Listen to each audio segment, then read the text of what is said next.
On today's video, we're going to be transforming thrifted items into high-end Ralph Lauren inspired Christmas at the Lodge decor.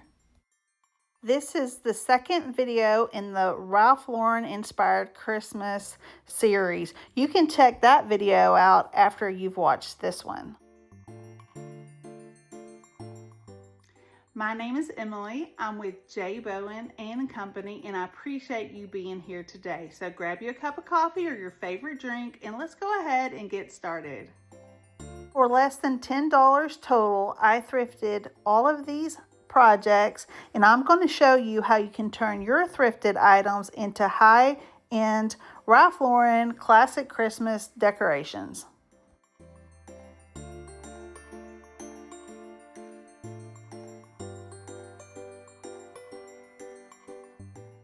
The first project is this tray that I thrifted for just a couple of dollars. I think it might have actually been $1.50. And I'm going to start off with the color Wellington. It is a beautiful dark green gray color. It's a fusion mineral paint color. It reads high end, it's dark, it's gorgeous. I just finished painting an end table with this color and I love it, and I think that you're gonna love it too. You're gonna need to paint 2 coats of paint. Just remember when you're painting with fusion mineral paint to go light on the paint, meaning don't put too much paint on your paintbrush. And there is also a built-in primer, a built-in top coat, and it's self-leveling. So after I finished painting it and I'll let it dry completely, we're going to use this beautiful paper. It's called Yuletide Steed. And we're going to decoupage it on this tray. I'm not going to paint the background white like usually. I'm just going to go ahead and paint it directly onto this tray. I have a ton of other decoupage videos, so if you want to check any of those out, there's a playlist for those in my videos. Now, typically I would say to do a starter strip. I always forget to do a starter strip, so I decided we're going to have to turn it around in order to do a little bit of starter strip, because I wanted to start with the bottom of the picture because I knew where I wanted to place it. There's going to be a little bit of blending on this, and I'm going to show y'all how to blend these decoupage papers, and you're going to be a pro at the end. So you're just going to put some liquid patina, that's what I'm using, or any decoupage medium, and then you're just going to gently press your paper down in order to rub out any of the wrinkles. And then you're just going to come back with that liquid patina again, and in a crosshatch motion or any kind of motion that's just not straight up and down. You don't want to do it straight up and down. In case you see any of the decoupage medium, you want it to look like a painting and not just streaky straight up and down. So after we cover the entire piece, we're going to let it dry completely, and then we're going to blend on that tiny edge. Now, I've done multiple other projects where there's much more blending, but this one there's just a little bitty bit of blending on the edge, and I'm going to show you exactly how to do that. Okay, so now that it's dried, we're going to take out 3 different colors: raw silk, ash, and chocolate, and then we're just going to put them on a little paper plate right there, and I'm going to show you how to blend. You're just going to use any color you want to. I'm taking a little bit of that raw silk and a little bit of that chocolate brown and a little bit of the ash, and we're just going to blend it together. But once I put it there, I thought, that's reading a little bit gray. I don't want it so gray, so we're going to add a little bit more brown. And there's really no right or wrong way to do this. You could just put black if you wanted to. You could use Wellington. You could put whatever color you want to. All of us that are watching this video could do this in multiple different ways, and every way would be correct and perfect and beautiful. So you really can't mess it up. If you don't like how it's looking, you can just wipe it away while it's still wet. But I'm just taking those 3 different colors, going to put a little bit darker there, down there at the bottom, and then a little bit lighter at the top. Now, normally I would say, especially if you're using a clay-based paint, you would need to seal it again. But really, I could not tell any difference in the sheen at this point once it dried, so I didn't even put a top coat on there. But you could always put a top coat, and that's a good idea because it just protects it a little bit more, and it makes the tray be waterproof. Liquid patina is a waterproof sealer. But that's all you do. You see how simple and easy it is, and here in a second you're going to see the final reveal. This would make an excellent gift for anyone. I think anyone would love this for Christmas. Or you could sell it if you have a booth or a retail location. I think I could easily probably sell this for somewhere between, I'd say easily $39.99 to $49.99. It's a large tray. It's beautiful. It's not real heavy, but you can always pick up trays like this at the thrift store. So be on the lookout for trays like this, canvases, whatever. You can put this on furniture, canvases, trays, cabinet doors, whatever you choose. And if you're interested in any of these products that you're seeing me use today, any of the paints, top coats, papers, you can find all of those and the Iron Orchid Design products on my website, and I'll put a link to that below.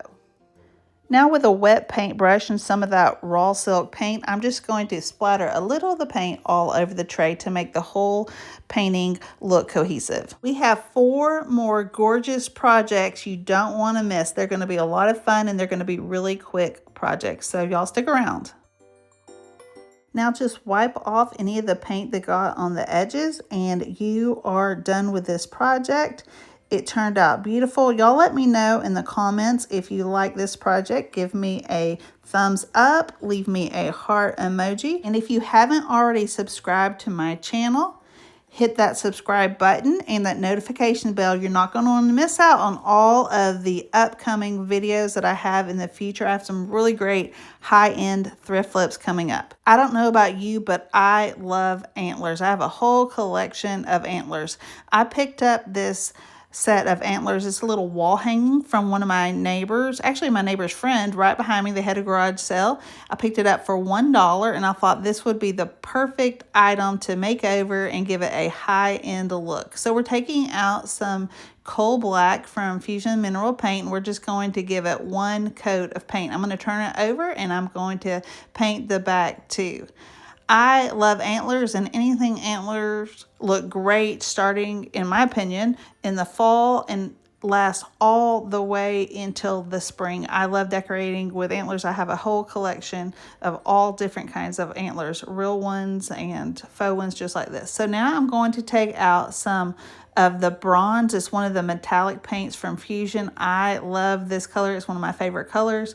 From Fusion because it makes everything look high-end and brass. I have a ton of videos. If you've watched many of my videos, you know I often make things over brass just because I love it. And so all you're going to do is you're going to take that color, the brass, you're going, it's not brass, sorry, the bronze, and you're just going to paint it on. And then I'm just taking a wet wipe and I'm just wiping some of it back so that some of that black shows. And that's it. That's all you have to do. This particular paint, the metallic bronze, and it comes in all different kind of colors, copper, gold, pewter, all different kind of colors. You can find them on my website. It dries very, very fast. So that's why I just painted half of it, wiped it off, paint the next half, wipe it off, and that's all you're going to do, and this project is complete.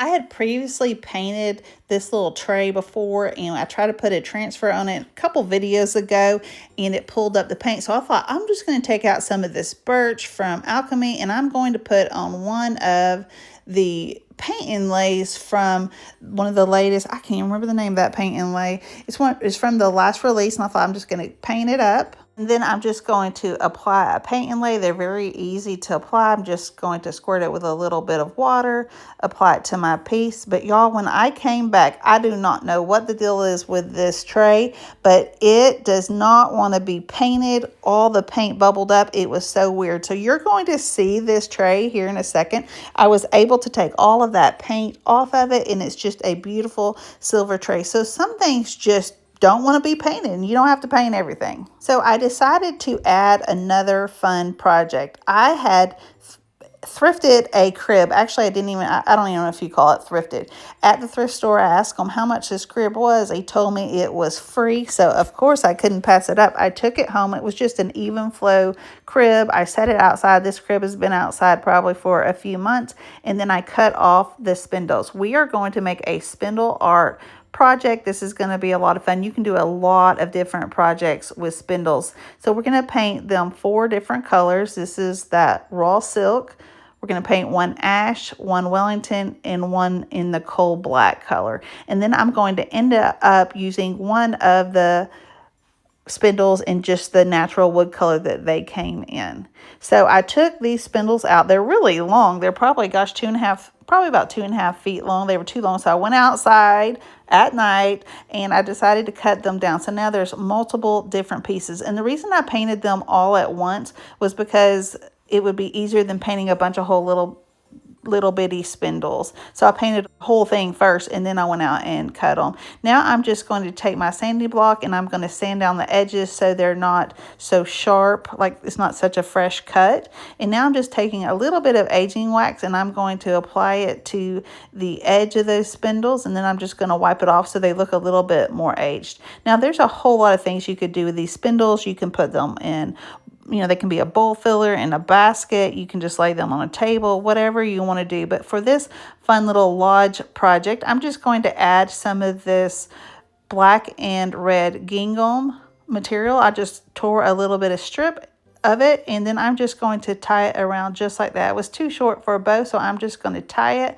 and then cut the ribbon, and that's it. After Christmas, you can remove the material and you just have some really cool decor pieces. I also aged them up a little bit by distressing the edges. You could also add some greenery, a plaid ribbon, or a velvet bow for a more high-end look. I have all these smaller spindles left to make ornaments, and I'll be making those over in a future video, so you don't want to miss out on those ornaments. I found this beautiful plaid frame for $1.50 at a thrift store. Y'all, you could easily paint a frame like this, decoupage it, or even put some fabric on it. And I'd previously stamped on this muslin from the Christmas Wishes and Christmas Post stamps, some of the new IOD stamps. I'm just going to give it a good clean. I'm just going to cut it to size and then frame it. So when you're at the thrift store or in your personal collection, just look for wooden frames, green frames, brass, pewter, really any of those would give you a great look. And if you have a frame and you don't like the color, you can just paint it. And you could paint it black,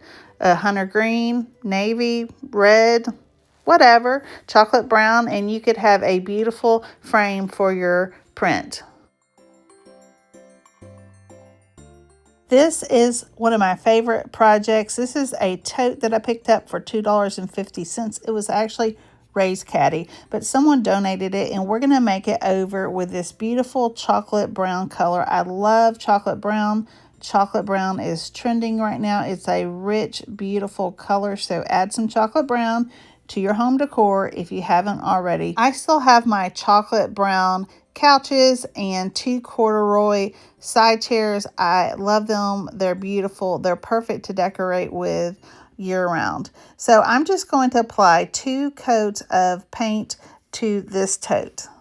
I'm now taking the typesetting stamp and I am going to do the initials of myself and my husband. My husband's name is Brian, and I'm going to do it in that bronze color. I accidentally didn't film it, so here is the final reveal, but isn't that really pretty? I love how it turned out. And I also wanted to share with you this old farmhouse table that I had in my booth that never sold, so I made it over with the heart horse decoupage paper. Y'all let me know which one of these high-end thrift flips is your favorite.